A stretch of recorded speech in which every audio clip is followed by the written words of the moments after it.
Hey Squids, it's Michelle. God damn it. I can't do this. Hey Squids, it's Michelle. Now hold on there. This isn't a live on Twitch notification. This is an actual Squidkids video. The day when you see Splatoon 2 content on Squidkids has finally arrived. There are many things I can cover about Splatoon 2, as it has introduced quite a bit of new content recently. It also features a new ranked mode called Clam Blitz, and in my opinion, it has the potential to be one of the most competitive ranked modes, following Splat Zones. Now that Clam Blitz has been out for about a month or so, I'm sure most of you squids have developed your stride in it, but for those squids who are having trouble settling in, I'll be giving you the basics and some quick tips that just might level up your game.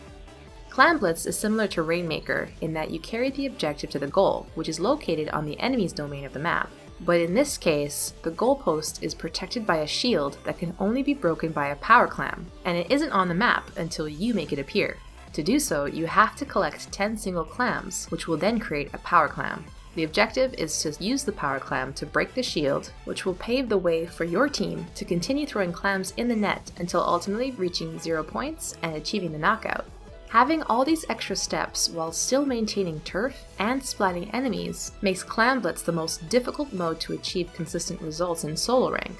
This is definitely a mode that is most suited for proper team coordination using communication. Not to mention that it overtakes Rainmaker in variability, due to the fact that teams can carry multiple power clams.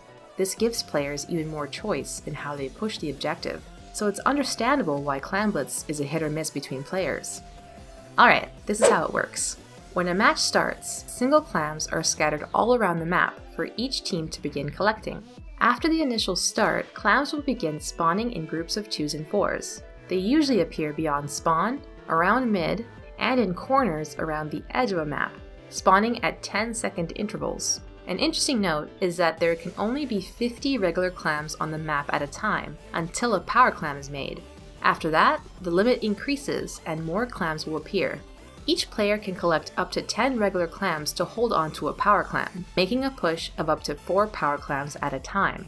There is no time limit on carrying clams, but you can lose them by getting splatted or jumping to spawn. Once a power clam or any clam is dropped by a player, it will remain available for 10 seconds before it eventually breaks. If you get splatted while carrying clams, you will drop up to 4 clams. Some specials will drop your clams upon activation, while others allow you to keep holding them. Here is a list that specifies each special and whether or not they drop your clams. Moving on to goal points and timers. A single clam is worth 3 points, and a power clam is worth a whopping 20 points. Once a power clam is thrown to break the goal shield, it will remain open for 10 seconds. Each single clam will increase the timer by 3 seconds, while another power clam will increase the timer back up to 10 seconds. During this time, the defending team is unable to make a counter push, as the attacking team's goal is inaccessible until the counter ends. It will drop down immediately after the counter finishes. Meanwhile, the defending team's goal will become inaccessible for about another 10 seconds. This is set in place to prevent push spamming. Last thing to note is that after a successful push, the goal shield that was broken will incur a penalty of a set amount of points depending on how many clams were thrown in, a power clam equaling to 10 single clams. Okay, now that we have that covered, let's get into some tips. First tip, don't miss. And by that I mean, understand the distance and arc of a goal throw. This is crucial. I'm sure when you started out in this mode, you and your teammates missed a lot, and sometimes this will have costed you the game. I know this from experience. To prevent this, you should test out throwing power clams to get used to its range. Similar to a bomb, as you arc your aim higher, the landing distance of your clam decreases. So I'd say the best approach is to jump and throw it. This doesn't necessarily increase the distance, but it prevents arcing the shot too high to ensure that you hit your mark. Just keep in mind where you are jumping from so as to not overshoot your target. The best way to avoid this is to go to each map and pinpoint the optimal throwing positions. For example, on Inkblot, we've all tried to throw the clam from this mini step before reaching the platform. The power clam will not reach the goal at this distance. I repeat, the power clam will not reach the goal at this distance, no matter how you throw it. You need to step on the platform above it to hit the target. However, regular clams will reach the target from this mini step. There are areas on every map that will put you in an advantageous position when throwing a clam, so look further into it and you might find an alternate strategy. Next, when defending against an enemy push, don't just thwart the enemy and leave the remaining power clam behind. More than likely, another player will try to pick up where their teammate left off and continue their path, so it's best to keep an eye on the power clam as you maintain turf control. It's really important for defensive and support players to intercept enemy advances and prevent sneakaways. Third tip, coordinate pushes with your teammates by passing clams to each other. You can throw single or power clams to teammates, which they will automatically pick up. This is useful for many reasons, but most of all for making more discreet pushes. Remember that once you acquire a power clam, you become completely visible to the enemy team. This makes it almost impossible to flank, and you will likely be intercepted. I find that it is best to hold off on having a power clam until you are close enough to the enemy goal. At this point, a teammate can trail behind and pass the final amount of clams needed for you to commence the push. Tip number 4. Pay attention to the clam counter on the screen. This clam counter displays how many clams are in each team's possession. This will give you an idea of when the opposing team, or even your own team, is ready to push. Fifth tip, also keep the penalty counter in mind.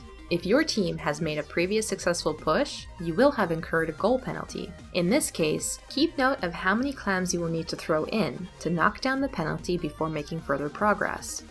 Sixth tip, be aware of the spawn locations of clams on any given map. They can only be seen on the map and through walls when they spawn on turf that is in your ink color.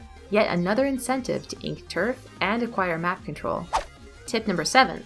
Now I'm sure you've been told that matches aren't won by just getting kills, but rather by coordinating pushes. This is especially true in this mode. If you are just focused on getting team wipes and hoping that your teammates in solo rank will collect clams for you, you will most likely be disappointed. The common situation in this case is by the time you collect enough clams, the enemy team will be back up to defend your advance. The main focus should be collecting clams and picking off opponents along the way.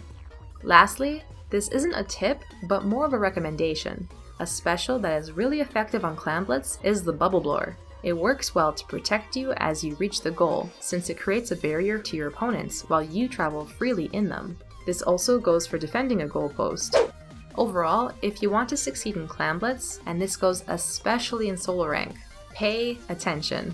Be very attentive because all it takes is one good push to make the match.